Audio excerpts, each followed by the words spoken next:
in relation to the future in a world without oil and without the fossil fuels that we have come to rely on in our societies, in the Western world in particular, have become dependent on.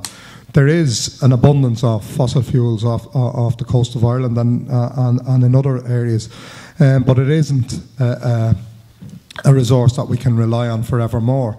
And there are imaginative proposals how to harness the wind and water on the west coast in particular, and I would urge people to look at that, because there is a proposal there called Spirit of Ireland, and we had a presentation given to us by those who were involved in it, which would mean that Ireland would have energy security for the next 100 years if that was invested in, and also that Ireland could become a net exporter of electricity.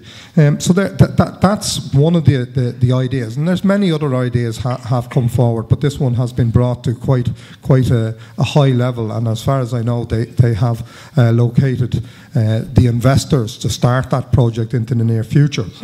And it is an example of the type of imaginary thinking and realistic thinking that people are getting to at the moment to get us out of a problem that has been created by the current government, where we have been basically bankrupt. And for us to come out of that hole, you have to look at the alternative, because the model that they're proposing is a failed model, and it will repeat the mistakes of the past if we go down that road, if we continue to cut. In relation to Anglo-Irish or any of the other banks, I do believe that anybody who is involved in wrongdoing not only should go to jail, but should also suffer the loss that the rest of society is suffering. And anybody who was in positions of power and influence who didn't do their job or were incompetent shouldn't be in the position that they're still advising governments on how to run the business. We still have the same economic advisors giving the government advice. If those same people were the ones who were guilty of wrong advice over the last 10, 15 years, then they shouldn't be in that position and they shouldn't be listened to. To do with the issue of what we're going to do to recover our economy with peak oil coming, I think the grassroots initiatives are going to be the answer. So can you imagine that the veg that we were buying on Thomas Street was grown locally in Dublin 8? Like, wouldn't that be fantastic? You know, and that kind of thing can happen.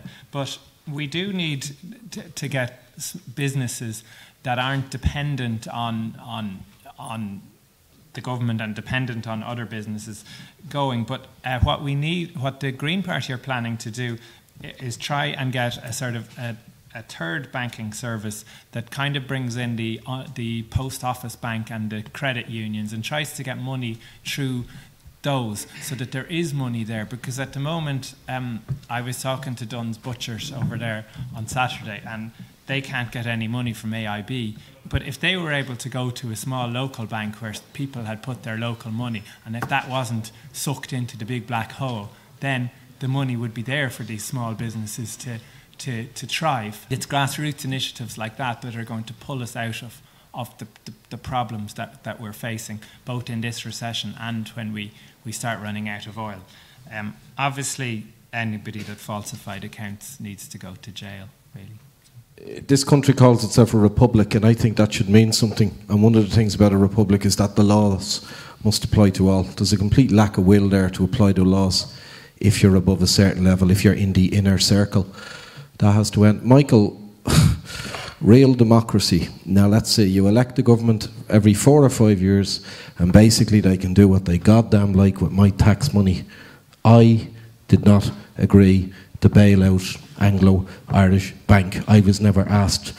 Let's have a look across the North Atlantic. Iceland, same problem. Prime Minister wants to dump the bank debt on the public. President steps in, says, no, you got to go to a referendum. 93% say, no, I'm not bailing out the banks. I didn't mess up. They're private companies.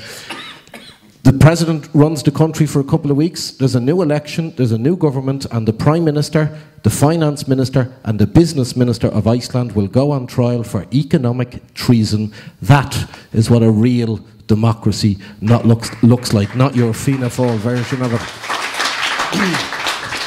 And again, to go across the North Atlantic to Iceland, they held meetings all over the country. They brought people together and they picked up the best 25, 30 ideas. They set up a new Ministry of Ideas to reform their country, and they've got unemployment now back down to 7%. So please don't tell me this is a perfect democracy, Michael. We're a long, long way from it, and in some ways we've got more in common with the Middle East than we have with a proper Western democracy. I didn't say we live in a perfect democracy. I said we live in a real democracy. And I want to take up this point, if I could, of economic treason.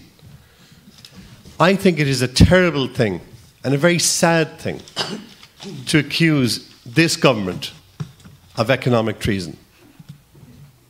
I believe very sincerely, in particular, that Brian Cowan and that Brian Lenihan did what they did at every single moment. Every action they took was, in their view, in the best interests of this country. Okay. Maybe they're wrong. Let me finish the point. If you accuse somebody of treason, you're saying that they deliberately did something. That's the emphasis on the word deliberate.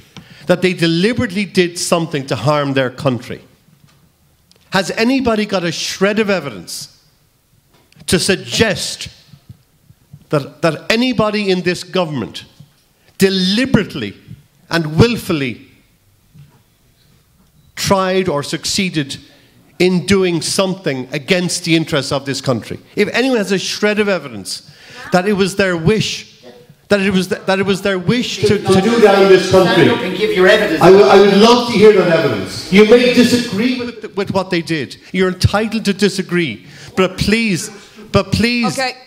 at least. Sorry, can I come in there? You can, but let me finish the point. At least respect their integrity and their bona fides, unless you have any evidence to the contrary. Okay. Now, I do want to keep order in the room, because we do want everybody to be able to have their say. Can I come in? Yeah, I'm going to give. Very simple answer. I'm going to give two. Very simple answer. Why don't we both follow Iceland and put it to trial? Let's go to trial. Let's Okay. have a trial. And I'm going to let Rory make a quick point, and then I'm going to draw a line under it. I have a number of speakers now who lined up. This gentleman here, and I don't know if you, sir, wanted to ask a question. No. Okay, That's fine. You were nodding in approval. Correct, and I'll tell you why I was nodding in approval. I think there was an insider circle which got out of control, Anglo-Irish Bank being at the very heart of it. Anglo-Irish Bank should have been allowed to go bust. The capitalism works when companies that fail, not when they're propped up. There was an inner circle there. It's quite clear to me that there was an inner circle. And I accept Michael's point in terms of people being deliberately, but the net effect of everything ended up being economic treason. And I think that is a legitimate charge. Okay, we're going to... Now. It's deeper than that. I didn't hear Sir, all your politicians and the chair. But we have to go in order now here, because there's people waiting for a long time to come in, okay? And I'll come back to you. I will come back to you. We have this gentleman here. I have this gentleman behind in the grey jumper. I have this woman here. I have you, sir. No, I had you before. Sorry. You, and then you two here. Okay, and that's as many as I can remember in one go. Okay.